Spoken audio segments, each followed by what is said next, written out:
بسم اللہ الرحمن الرحیم۔ السلام علیکم دوستو۔ حضور صلی اللہ علیہ وسلم کے والد کی وفات بھاگ دو۔ ناظرین حضرات، حضور صلی اللہ علیہ وسلم کے والد حضرت عبداللہ کو اللہ تعالیٰ نے بہت زیادہ خوبصورتی عطا کی تھی۔ جو بھی انہیں دیکھتا اپنے دانتوں تلے انگلیاں دبا لیتا تھا۔ اس لیے مکہ والے بھی آپ سے بہت محبت کرتے تھے، کیونکہ حضرت عبداللہ اپنے چہرے کی خوبصورتی کے ساتھ ساتھ دل کے بھی بہت اچھے انسان تھے۔ غریبوں کی مدد کرنا، یتیموں کے لیے سہارا بننا اور بیوہ عورتوں کے لیے دوڑ دوڑ کر کام کرنا، یہ ان کی زندگی کا خاص عمل تھے۔ حضرت عبداللہ کے چہرے پر ایک نور چمکتا تھا، جو اس بات کا اشارہ تھا کہ یہ ایک ایسے نبی کے باپ ہیں جو ساری دنیا سے گمراہی کو ختم کریں گے۔ ایک دن حضرت عبداللہ بازار سے گزر رہے تھے کہ ایک بہت مشہور جادوگر عورت نے حضرت عبداللہ کو اپنے پاس بلایا۔ وہ جادوگر عورت بہت زیادہ خوبصورت تھی اور اپنے علم و ہنر کی وجہ سے لوگوں میں مشہور بھی بہت تھی۔ اس نے حضرت عبداللہ سے کہا کہ اے عبداللہ، تمہارے باپ نے جمجم کا کنواں کھودتے ہوئے نظر مانی تھی کہ ایک لڑکے کو ذبح کریں گے، پھر تمہارا نام آ گیا، لیکن تمہاری جگہ 100 اونٹ کو ذبح کیا گیا۔ آج میں تمہیں 100 اونٹ اس بات کے بدلے میں دوں گی کہ تم میرے ساتھ ایک رات گزار لو۔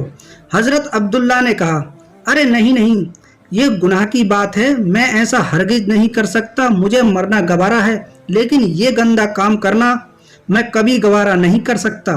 اور پھر حضرت عبداللہ وہاں سے اپنے گھر کو چلے گئے۔ کچھ دنوں کے بعد عبد المطلب نے اپنے بیٹے عبداللہ کی شادی مدینہ کے ایک بہت اونچے خاندان کی لڑکی حضرت آمینہ سے طے کر دی، اور پھر کچھ دنوں کے بعد دونوں کی شادی ہو گئی اور حضرت عبداللہ بی بی آمینہ کو لے کر اپنے گھر مکہ آ گئے۔ اسی دن شام کو حضرت عبداللہ کو وہی جادوگر عورت بازار میں پھر سے ملی اور وہ کہنے لگی کہ اے عبداللہ، میں کوئی بدکار عورت نہیں ہوں، بلکہ میں ایک شریف گھرانے سے تعلق رکھتی ہوں۔ میں نے اس دن جو تم سے کہا تھا کہ میرے ساتھ ایک رات گزار لو، وہ صرف اس وجہ سے کہا تھا کہ میں نے تمہارے ماتھے پر آخری نبی کا نور دیکھا تھا۔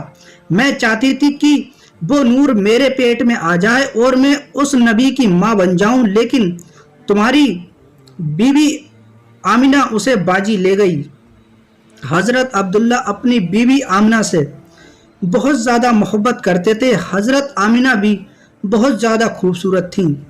شادی کے 2 مہینے بعد ایک رات حضرت عبداللہ اپنی بیوی آمینہ سے کہا کہ اے آمینہ، مجھے 3 دنوں بعد ملک شام کی طرف کاروبار کے لیے سفر کرنا ہے، تاکہ کچھ پیسے کما سکوں اور اپنے پیدا ہونے والے بچے کے لیے کچھ چیزوں کا انتظام کر سکوں۔ حضرت آمینہ نے کہا کہ آپ چلے جائیں گے تو میں اکیلی کیسے رہوں گی؟ مجھے آپ کے بغیر بالکل بھی اچھا نہیں لگے گا۔ حضرت عبداللہ کہنے لگی کہ اے آمینہ، تم پریشان نہ ہونا، میں بہت جلدی واپس آ جاؤں گا اور تمہارے لیے خوب اچھے تحفے لے کر آؤں گا۔ اور پھر 3 دنوں کے بعد حضرت عبداللہ نے اپنا سفر کا سامان تیار کیا اور اونٹ پر بیٹھ کر ملک شام کی طرف چل دیے۔ جب وہ گھر سے نکل رہے تھے تو حضرت آمینہ دروازے کے پاس کھڑی اپنے شوہر کو امید کی نظروں سے دیکھ رہی تھی اور آنکھوں ہی آنکھوں میں ان سے کہہ رہی تھی کہ جلدی آنا، مجھے آپ کے بغیر بالکل بھی اچھا نہیں لگے گا۔ حضرت عبداللہ کا اونٹ چلتا جا رہا تھا اور حضرت آمینہ دروازے پر کھڑی اپنی محبت کو دور جاتا دیکھ رہی تھی۔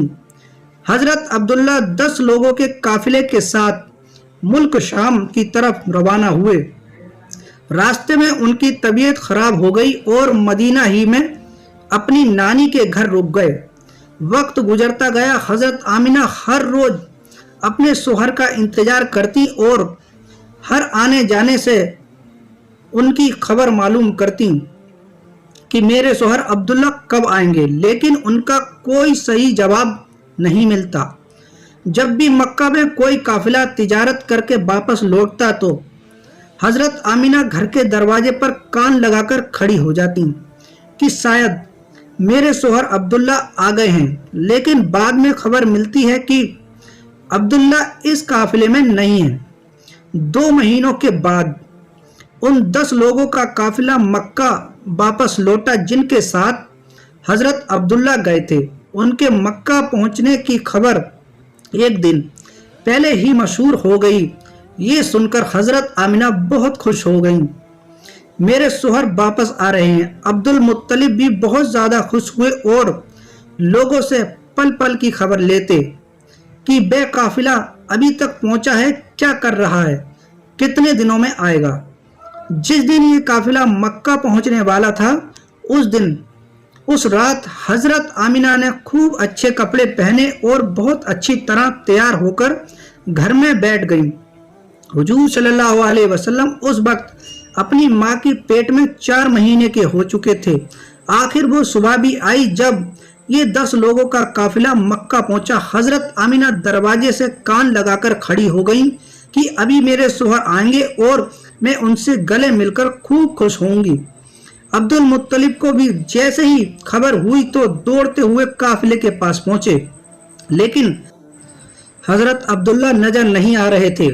परेशान होकर काफिले वालों से पूछा कि मेरा लड़का अब्दुल्ला कहाँ है, वो नजर नहीं आ रहा। काफिले वालों ने जवाब दिया कि जाते वक्त मदीना के पास रास्ते में ही अब्दुल्ला की तबीयत खराब हो गई थी, इसलिए वो मदीना ही में अपनी नानी के घर रुक गए थे। उसके बाद हमें नहीं पता। ये सुनते ही हजरत अब्दुल मुत्तलिब ने अपने बड़े बेटे हारिस को कहा कि ए हारिस, जल्दी से अपने घोड़ा निकालो और मदीना की तरफ सफर करो और जाकर देखो कि मेरे बेटे अब्दुल्ला की क्या हालत है, और फिर जल्दी से आकर मुझे खबर दो। हजरत आमिना का दिल आज फिर टूट गया। वो उम्मीद बांधे बैठी थी कि आज मेरे शोहर आएंगे, लेकिन खबर तो कुछ और पहुंची। इधर हजरत हारिस ने बहुत तेजी से अपना घोड़ा मदीना की तरफ दौड़ाया। 3 दिनों के सफर के बाद वो मदीना पहुंचे और नानी के घर जाकर मालूम किया कि अब्दुल्ला कहाँ है, तो एक दिल को दहलाने वाली खबर उनके कानों में पड़ी। घर वालों ने बताया कि ए हारिस, अब्दुल्ला की तबीयत बहुत ज़्यादा खराब थी, उन्हें दिल का दौरा पड़ा था और उनकी अभी 1 महीने पहले वफात हो चुकी है। हमने उन्हें नाबिगा नाम की जगह पर दफन कर दिया है। ये सुनकर हजरत हारिस की भी आंखों से आंसू आ गए, क्योंकि वे भी अपने छोटे भाई अब्दुल्ला से बहुत मोहब्बत करते थे। और फिर ये वापस मदीना पहुंचे और अपने बाप अब्दुल मुत्तलिब को खबर दी तो हजरत अब्दुल मुत्तलिब के होश उड़ गए। अचानक उनकी आंखों से आंसू बहने लगे और अपने बेटे अब्दुल्ला की वफात का गम बर्दाश्त ना कर सके, लेकिन फौरन खुद को संभाला और सारे लोगों को जमा करके कहा कि ए लोगों, आमिना को इसकी खबर ना होने देना, क्योंकि उसके पेट में अब्दुल्ला का बच्चा है। मैं चाहता हूं कि मेरे अब्दुल्ला की नस्ल आगे चले, वो औलाद ना रहे, उसके घर भी एक लड़का हो जो मेरे अब्दुल्ला का वारिस बने। हजरत अब्दुल मुत्तलिब ने शिफा नामी की एक दाई को बुलाया और कहा, ए शिफा, तुम आमिना को बहुत समझा बुझाकर और बहुत तसल्ली देकर ये खबर सुनाना कि उनके शोहर की वफात हो गई है, लेकिन ध्यान रखना कि उनके ऊपर ज़्यादा बड़ा सदमा ना लगने पाए, क्योंकि उनके पेट में बच्चा है। हजरत आमिना घर में बैठी इंतजार कर रही थी कि हारिस अपने छोटे भाई अब्दुल्ला को मदीने से लेकर आ चुके होंगे और मेरे शोहर अब्दुल्ला अभी मुझसे मिलने घर आएंगे। इतनी देर में हजरत शिफा घर पहुंचती हैं और हजरत आमिना को अपने पास बुलाकर फरमाती हैं कि ए आमिना, तुम परेशान ना होना, मैं तुमको एक बात बताने आई हूँ। तुम खुद को संभाल लेना अपने शोहर की खातिर और अपने इस बच्चे की खातिर जो तुम्हारे पेट में है। खुद को संभाल लेना, क्योंकि तुम्हें सदमा लगने से इस 4 महीने के बच्चे को नुकसान हो सकता है। फिर हजरत शिफा ने हजरत आमिना को सारी बातें बता दी कि तुम्हारे शोहर अब्दुल्ला की रास्ते में जाते हुए तबीयत खराब हो गई थी और फिर मदीने में ही उनकी वफात हो गई और वो वहीं उनको दफन कर दिया गया है। ये सुनकर हजरत आमिना की आंखों से आंसू बहने लगे और वो खुद को संभाल नहीं पा रही थीं। हजरत सिपा ने उनके सर पर हाथ फेरते हुए कहा कि ए आमिना, खुद को संभालो, तुम्हारे पेट में अब्दुल्ला का बच्चा है। हजरत आमिना ने खुद को संभाला, लेकिन उनके ऊपर इस बात का ऐसा गम हुआ कि फिर वो किसी से मुस्कुराकर बात नहीं करती थीं, हमेशा खामोश रहती थीं। दिन गुजरते गए। हजरत आमिना हर पल हर घड़ी अपने शोहर अब्दुल्ला को याद करती थीं, लेकिन पैदा होने वाले बच्चे की खातिर अपने दिल को संभाले रहती। अब्दुल मुत्तलिब और उनके सारे लड़के दिन रात यही उम्मीद लगाए रहते और अल्लाह से दुआ करते कि ए अल्लाह, मेरे अब्दुल्ला के लड़के को सही सलामत इस दुनिया में भेज देना ताकि अब्दुल्ला की नस्ल बाकी रह सके। इस तरह 9 महीने गुजर गए और वो दिन आया जब अल्लाह के रसूल सल्लल्लाहु अलैहि वसल्लम की पैदाइश हुई। हजरत आमिना के घर बच्चे की पैदाइश सुनकर अब्दुल मुत्तलिब इस कदर खुश हुए कि दौड़े दौड़े आए और अल्लाह के रसूल सल्लल्लाहु अलैहि वसल्लम को गोद में लेकर काबा में गए और सजदाए शुक्र अदा किया कि हुजूर का नाम उन्होंने मोहम्मद रखा। लोगों ने जब ये नाम सुना तो कहने लगे कि ये अब्दुल मुत्तलिब, ये तुमने कैसा नाम रख लिया जाए, हम तो आज तक ऐसा नाम नहीं सुना।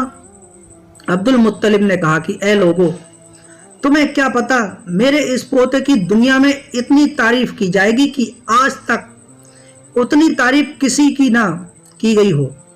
हजरत अब्दुल्ला के बड़े भाई हुजूर सल्लल्लाहु अलैहि वसल्लम की पैदाइश पर बहुत ज़्यादा खुश हुए, यहाँ तक कि अबू लहब को जैसे ही उनकी नौकरानी ने आकर खुशखबरी सुनाई कि ए अबू लहब, तुझे भतीजा मुबारक हो, तो अबू लहब इतना ज़्यादा खुश हुआ कि उसने अपनी नौकरानी को कहा कि आज से अपने भतीजे की पैदाइश की खुशी में मैंने तुझे आज़ाद कर दिया। प्यारे प्यारे इस्लामी भाइयों और बहनों, वाक़या हुजूर सल्लल्लाहु अलैहि वसल्लम के वालिद की वफ़ात अगर आप लोगों को पसंद आया हो तो आपसे गुजारिश है मेरा चैनल सब्सक्राइब करें और एक प्यारा सा कमेंट करें, क्योंकि आप लोगों का कमेंट पढ़कर मुझे बहुत ज़्यादा खुशी होती है। इंशाअल्लाह जल्द ही आपकी खिदमत में भाग 3 हज़रत अब्दुल्ला की वफ़ात के बाद हुजूर सल्लल्लाहु अलैहि वसल्लम की पैदाइश लेकर हाजिर होंगे। अगली वीडियो में आप लोगों से मुखातिब होंगे। अल्लाह हाफ़िज़।